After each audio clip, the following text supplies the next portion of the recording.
Hello everybody and welcome to my YouTube channel. It's Maureen from Bling on the Chaos, and I'm going to just cover how I created this gorgeous Ogee template and ombre rhinestone tumbler. So I like to begin my tumblers by taping off the top and the bottom rims before I sand. This way I can keep a nice clean edge on both ends. I use electrical tape here. I give it a good stretch across the top and the bottom and trimming off those edges, folding them under nice and sharp. And then I use a tool that is from Shimmer. It's a cup edging tool. It has a little razor blade that when you push the cup up against the razor blade, it creates a nice straight edge. So trimming both the top and the bottom, going around and around, making sure that I've got firm pressure on the cup edging tool. And here I'm just looking for the edge that I can start to pull off the tape using my chubby little fingers, pulling off that extra tape on the top, same as on the bottom. And then after this, I will go and I will sand my tumbler in between the two rims and then apply a coat of spray paint. Now I'm ready to create my template. So I have it uploaded into Design Space. I'm just deleting the text that I have added, and I've measured my tumbler and I'm just adjusting the sizes for my template here. I'm using a 20-ounce straight, so that's what my measurements are. Sending to the printer and going to cut. I use permanent vinyl and I prefer to use a matte finish. I just trim off the excess, save it for later. And now I'm going to take my sanding paper. I use 220 grit sanding paper. I take a little piece of it and I sand off the vinyl, just taking off that top sheen. I want it to give it a bit of a rough edge so that the adhesive has something to grip onto when I'm applying the rhinestones. So I like to sand prior to weeding my vinyl, just because I don't want any of the black or the residue, the dust from the vinyl onto my tumbler. So I find that this is much easier. You can see in my sandpaper it's quite dirty. I take a little bit of just 91% rubbing alcohol with a coffee filter and just wiping off that vinyl before I begin weeding it, just getting all the residue off.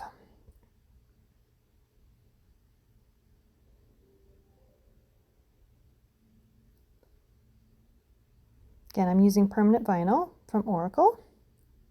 And with my weeding tool, I just begin to weed out the pieces of the template that we don't need.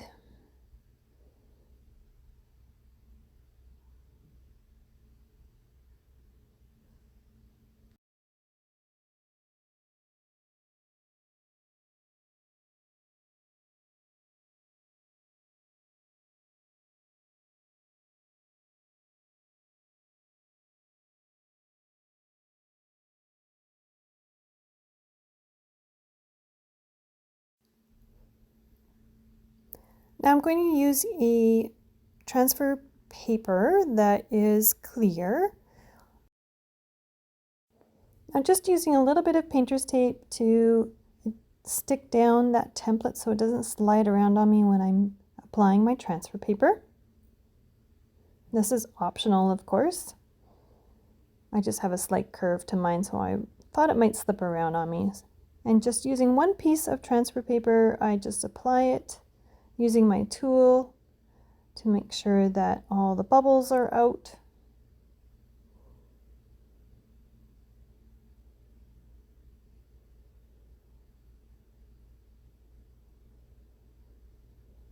Again, just pressing down, making sure that it's adhered. Now just working the backing paper off and leaving the template onto my transfer paper.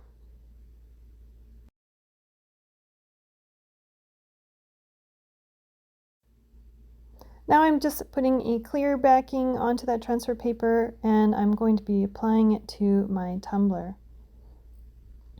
This tumbler is prepped with 2 coats of spray paint, and I did a light sand just to take off any residue that might be on that paint. And now, using the wedge method, carefully lining my template up on the top and the bottom just to make sure that it is going to fit perfectly. I like to have a little extra overlap on the top and the bottom. I'll go back later and just trim off those excess pieces with my craft knife. And now I'm just smoothing out my template, pulling back the transfer backing paper as I go and smoothing it around with my fingertips just to make sure that there's no bubbles. Just work your way around, go slowly. This is sped up. I don't normally work this fast. And then when I get to the end, there's that little bit of a clear overlap where there's no template. And so I just pull it back, put the one side down, get them to meet, pressing, and now I'm going to pull off that transfer paper.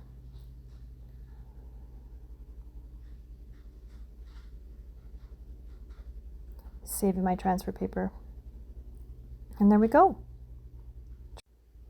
I've kept the tape on the top and the bottom rims because I like to use it as almost like a little shelf for my rhinestones to sit on and ensure that I get a straight edge. So I will remove those once all the blinging is completed. I use several trays of stones when I bling. So here's one tray that I like. These ones have lids so I can travel with them. In here I have multiple sizes of black glass that I will be using. These trays have like a little area where you can pour the stones back into the container. There's another one. This is my crystal glass. This is multi-sizes. And then I have another tray that has only the SS12 black that I will be using the majority of. I've got my crystal Kubotan pen that I prefer to use when I'm blinging. This is my tool that I use to pick up my stones and apply them to my surface. I like it because it retracts and I can easily travel with it. And then my preferred glue for this project is Liquid Fusion, which is in my little precision tip bottle here. I prefer to use these because I get a nice clean line of adhesive, and then I use my little glue stand that helps keep the glue ready at the tip for when I need it.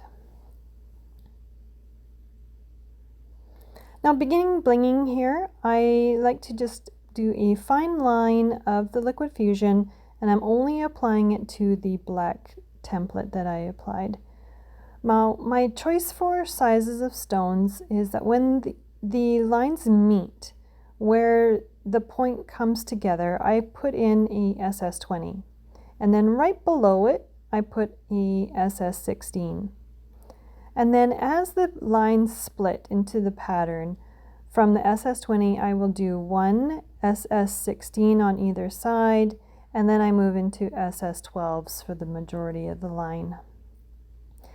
One tip that I do have for you is that when you are working in very small areas, sometimes the glue spreads past the stone and can make it difficult for you to get other stones put in. So I like to fill in small gaps as I go, even if it's not the color that I'm normally working with. So here you can see that when I worked in that V area, it's a very small space in between. So I just filled in with my clears, my crystal,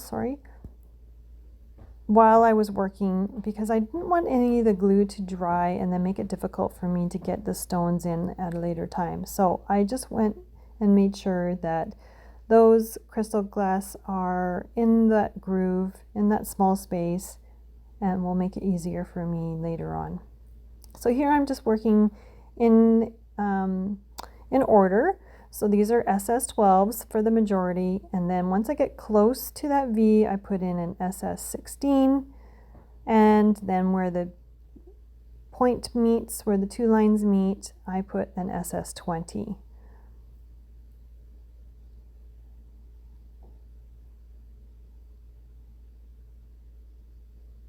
So these are SS12s, and then I will put one SS16 and an SS20 in there. I'm just shuffling some around here just to make sure that the gaps are filled. Sometimes, depending on the spacing, they will line up perfectly. Sometimes they don't. So you can see here I'm just moving some out of the way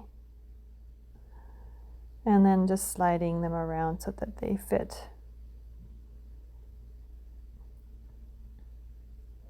Now the area that I'm working on here, so I've got my SS20 where they meet. I do one SS16 and then I do a couple SS12s, then back to an SS16 and then an SS20.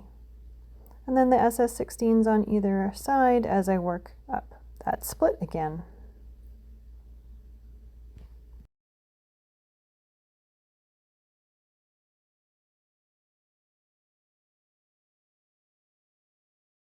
Okay, so I'm just going to speed this up for you here while I continue to fill in the black lines with my glass stones. It takes a little while to go around, but it's actually kind of like coloring in the lines here. Still working with that same pattern using my SS20, SS16s, and SS12s, doing some shifting around as needed. I should mention here that for my original tumbler with the Ogee template, I did use white vinyl on a black tumbler that I later went in and painted the sections just so that my stones had a base coat that would just help blend them together. I'm not sure exactly what colors I'm going to be using on this one, but I thought for the tutorial purposes it would be easier to see a black line template on a white tumbler rather than the reverse. So I may decide to go in and change the color of the white to something else, but I think I will continue the second part of this tutorial with my original tumbler. So there we have it, folks. Part 1 of the Ogee Ombre Rhinestone tutorial. I thank you very much for joining and watching this. If you liked what I presented here, give me a thumbs up, subscribe to my channel. Feel free to join our Facebook group where we have more tips and tutorials, lots of specials, because I also have an online shop where I ship across North America. So feel free to come on over to our Facebook group for more at Bling on the Chaos. As well, you can shop online at blingonthechaos.com and follow us on other social medias like TikTok and Instagram. Thanks for hanging out with me today, and stay tuned for part 2 where we fill in all of these blanks with the beautiful ombre rhinestones. See you then.